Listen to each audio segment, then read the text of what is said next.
Hi, this is Joy. Welcome back to INKtoberfest. Today is day 2 and we are focusing on dye inks. I just wanted to let you know that Alex is having a virtual event that is free on October 8th and over $1,000 worth of prizes will be given away. I am showing you here my collection of pigment inks. I have Versamagic. I have the Snow Flurries from Forte, which is newly released.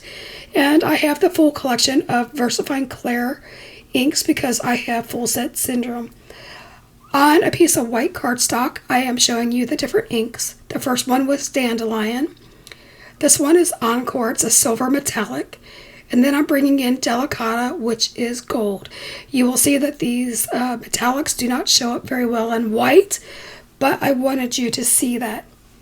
I am taking a sentiment from the Poinsettia Stamp set, and I am stamping that in Versafine Clair Nocturne ink, which is my favorite pigment ink to stamp sentiments with. I also use Delicata Gold, just so that you can see how it does. I feel like this doesn't show up very well on white, and I feel like it's not great for sentiments, but I wanted you to see it. Now using Eclipse black cardstock, I am taking the Snow Flurries pigment ink, and I'm showing you how that shows up on black. And I will say that this would work on craft, it would work on any dark color. I'm also using this Versamagic Cloud Ink, and it has kind of the same effect, but you can see I'm really working that. I'm showing you that the Dandelion will not work. You barely see it. And then I am using the Warm Breeze Versafine Clair over the cloud, and you'll see the magic. Now, later on this month, I am going to talk about ink blending on dark cardstock, so I will save that later. Now I am showing you an all-to-new embossing folder called Stars. It's a 3D embossing folder, and on black Eclipse black ink, excuse me. I am rubbing the gold Delicata pad over that, and I'm showing you that this is a really cool way to bring out the texture and add shine to your projects. I am flipping that over to the deboss side and doing the same thing with our Snow Flurries Color Hive ink, which is pigment, and I get the same effect. I wanted to start out with something easy, and I'm using a blue tag from Forte and our Snow Flurries ink. Most of the time when we make clouds, we start out on a piece of white paper and we add color. I wanted to show you that you can do this in a reverse. Also, a tip I have is that you constantly rotate your stencil. That way you get different shapes. I also blend mine a lot of the times on a diagonal, because when you look at the clouds in the sky, they have different shapes and different forms, and if you just go horizontally, you don't have an interesting sky. At least that's my opinion. So I am in my own way creating different shaped clouds, and I blend this all the way down. Now this is a white ink and it's opaque, which is one of the properties of pigment inks, is that they're opaque. Pigment inks are also very wet and they take a long time to dry. So keep that in mind because they will smear. I am adding white edges along my tag and along the top just to add to the sky effect. And I do that until I've got the whole thing covered. And then I bring in the Warm Breeze Versafine Clair and I start adding the ink. What I think is cool about these inks, because they are both pigment inks, they work well together. And so you can experiment with the inks that you have and add to your collections as you see fit, and they will work together. By adding the blue on top of the blue tag, I am creating a multi-dimensional sky. In my opinion, this is the best way to create a sky. I don't always do it, but I love the pops of color. I am doing all simple stamping for my projects today.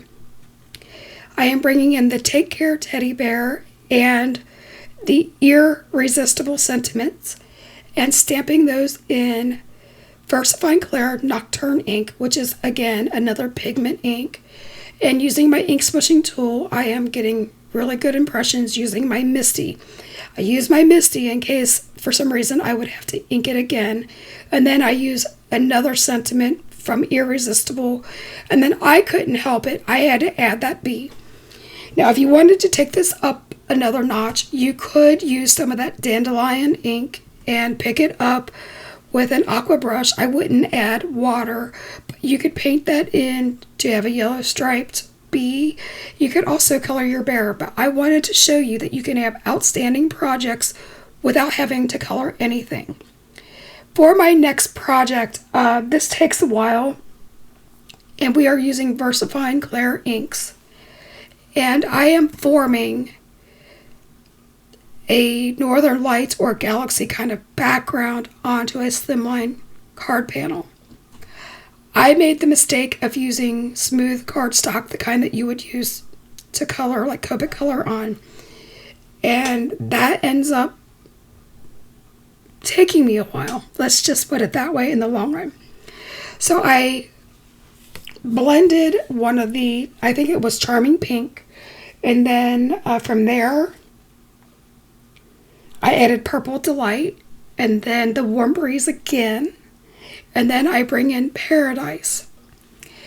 And I'm getting a pretty saturated blend, and you're going to notice that these inks do not sink into the paper. They stay wet, they're opaque, so it's kind of splotchy, and that's okay, because when you look at a night sky, there are clouds, there's mist, there's stars, there's all the things. So right now, I'm fine with this blend. I am now coming in with Medieval Blue. Now you need to remember that these sit on top of the paper. They don't go into the fibers until it's extremely moistened. So as I put down my blending brush, you're going to see the ovals where I touch down on my paper. Typically, I would blend starting off of the paper and work in. I wanted these blotches, but this did create some work for me, meaning that I had to work hard to get a really good blend. And you're going to notice as I blend, these inks get darker. I'm also encroaching upon the Northern Lights section of this. And that's because when you see the Northern Lights or you see any type of lights in the sky, it is intermixed with the blackness or the darkness of the sky. So I don't want this fake looking in your face blob of color. So I am encroaching onto that. I am focusing on that Medieval Blue being the darkest on the outer parts of the sky. So it's lighter in the center and then it's kind of working its way out. And I am just working on this now. I personally prefer to have a separate set of blending brushes for pigment inks. I don't mix them with dye inks or my distress oxide inks. Some people say that you can, some don't. I just prefer not to try it. So you can use any company that you like. I think these were from Amazon. And these are the brushes that I don't use that often, so I didn't spend much on them. And I just wanted to give you the heads up on that. Now I am using Versafine Clair Nocturne ink, and I am concentrating that on the edges of the card. And that is creating a vignette. And when you look at the sky, the further out it gets, the darker it gets, right? So that's why I'm using the Versafine Clair. Now I do, with a lighter hand, bring that in closer to the center, but I am not working on a great blend in the center. All I'm doing is I'm trying to close that gap so that we don't have a garish blend. And again, I just want, the Northern Lights per se to peek through. I don't want them to be vibrant, and that's what I'm working on here. So I think that I've achieved that. Now, I wanted to remind you, these pigment inks are extremely wet and they stay on top of the paper. I I emphasize that, and it's very important that you choose the correct paper.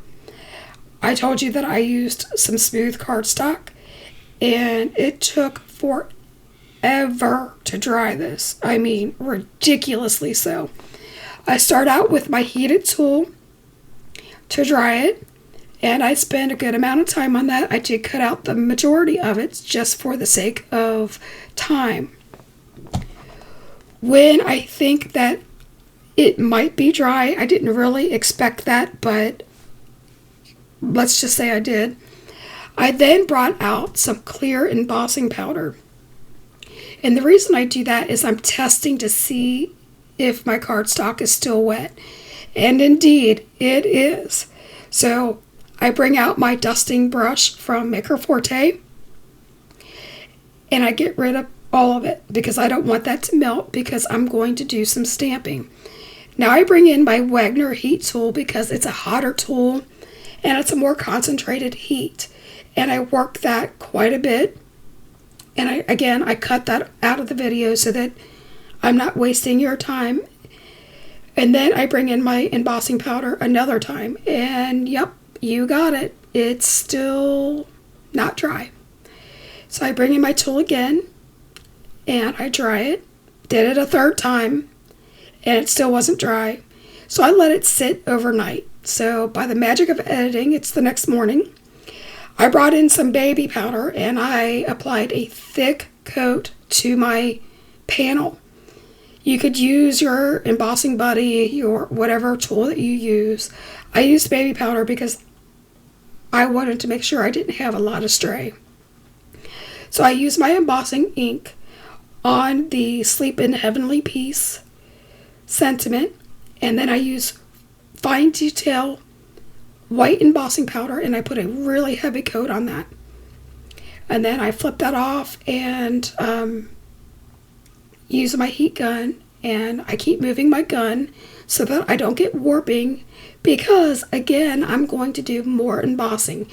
And I love how this just pops off the page. Don't worry, that powder does come off, the baby powder. But before I remove it, I want to stamp down the nativity scene of the stamp set, and I do that with Versafine Clair Nocturne ink, and then I emboss that in clear, and then you get a really vibrant black silhouette, which is what I'm going for, because you have to remember this was a night sky, so I needed it to be very vibrant. Now I am cooling off my paper by just waving it in the air, so that when I bring in my Forte microfiber cloth, I can remove all of the baby powder. And isn't this beautiful?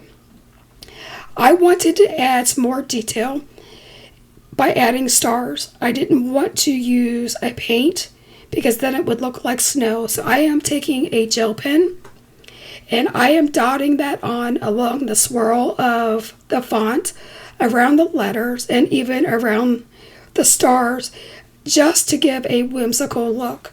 I think that this brings the card up to the next level and just adds some whimsy. Also, this is disguising any stray pieces of white embossing powder. So I always say that if there are mistakes or something that you don't like about your card, there's a way to fix it. In my case, it's adding dots. So when I add dots, I add some small dots and then I add some bigger ones, because when you look at a sky, you see all different sizes of the stars. Now I did want to leave the stars that was in the stamp sets to be the largest one, so I didn't want to take away from that. But that extra embossing powder that I had on the far right there, you don't even see it now once I add those dots. So I think that that's pretty amazing. And it adds a lot of love and extra care to the cards. I send all of my cards out to friends and family. I don't sell them. So I always want them to know that I took the extra step. I back this with foam adhesive. And like always, I use a little bit of liquid glue before I put it down onto my Eclipse black cardstock Slimline card base, just in case I need some wiggle room. And here are here's the final look of the card. I just love the way this came out. Now we're moving on to using snow flurries on black cardstock. I am using the Christ in Christmas stamp set. I'm using the tree image. I used embossing ink, and I used the same fine detail white powder as before, and I am embossing that, and that's because I want this to be bright white, because then I am bringing in my Snow Flurries Pigment Ink, and I am just swiping that across the page so that I get a chalkboard effect. You know, at Christmas time, you always see the chalkboards outside of businesses, especially small businesses, and they've got the white marks, and that's kind of what I was going for. So I start with a light hand, and I focus so it's around the tree, and most of the inking is on the outside of the card. And that's a little bit scary. You're going to see that sometimes I get a little bit darker areas, but that's okay. That's what you have with a chalkboard. I am also bringing in my white blending brush, and I'm adding even more strokes and more texture. And again, I don't care if I have some areas that are darker. I don't care if I've got some blotchiness. That is what I'm going for. And I'm even going to start adding some embossing powder here in a minute, because I love all the textures and the feels on a card, but I'm still trying to keep this simple, right? Being true to myself, I am concentrating around the edges, and I'm trying to draw the eye in by creating a vignette. I will always do that with a card. And again, see that rough line? That's fine. We're going to be okay. I now bring in some white embossing powder, and I apply that randomly to different sections on the card. And I do that around all four sides. Some areas are closer to the tree, others aren't, and you're going to see some harsh lines there, but that's okay. Don't worry if you get the same effect, because I did not treat this with an anti-static powder tool or anything like that. I am just bringing in a fluffy paintbrush, and I am removing some of that powder where I didn't like it. Now I am embossing that with my heat tool. However, I am not focusing on a perfect melt. So I do end up brushing some of that away, and I want that chalkiness. Now I do remove about a 1/4 inch from each side so that I will have a nice border on a Eclipse black card base. So once I'm done with this, here is the final look of the card. I did add a little red heart. Now we're moving into, I think, one of my favorite stamp sets. I've used this quite a bit this season already, which is the Poinsettia Stamp set. I am stamping this in Versafine Clair Nocturne ink because it can be embossed, as we have seen several times already. However, after I get a really good impression by using my smushing tool and my Misty, I choose to come in with gold embossing powder. And you're going to say, what? Why are you doing that? I am taking this gold embossing powder and putting it on black because you're going to get a more burnished or antiqued gold look to it. So instead of buying 100 embossing powders, if you just change the ink that's under it, you can get a different look, and that's what I am showing you here. Now, I am not coloring this in any way. I am ink blending again. So for this card, I start out with Tulip Red, Versafine Clair. So everything is Versafine Clair on this card. And I focus that in the center. And don't worry, right now it looks like a mess, and it will the whole time because that pigment ink is on top of the embossing powder. I'll just know that you can clean that off with a microfiber cloth, and it comes clean. I am now coming in with Chianti, which is a purple, and it is much, much darker than the red, and it's a different color, like saturation. It's totally different. I have sped this up by 2 times just so that we can get through the video. And then I start to bring this in closer to the center, and now you're going to see that that red and that purple aren't mashing well together. It's still fine. I am trying to get different saturations and different colors popping through. From there, I bring in Glamorous, which is a pink. And because this is a pigment ink, the lighter colors kind of push out the darker colors, and it blends it, because a pink is closer to a purple than the red is. So all the way around, you're not only are you pushing the colors out, but you're getting a better blend. And I bring this Glamorous out almost to the edge, and then I'm just going to scare you more. I'm bringing in this Medieval Blue, and I'm really darkening these edges, and that's causing the drama on this card. Now I'm using, I think it's a dried baby white, but normally I would use a microfiber, and I'm buffing off that ink, and now you've got your gold shining through. Off camera, I used some gold gouache, and I splattered the panel. I just wanted you to know that I did not include it.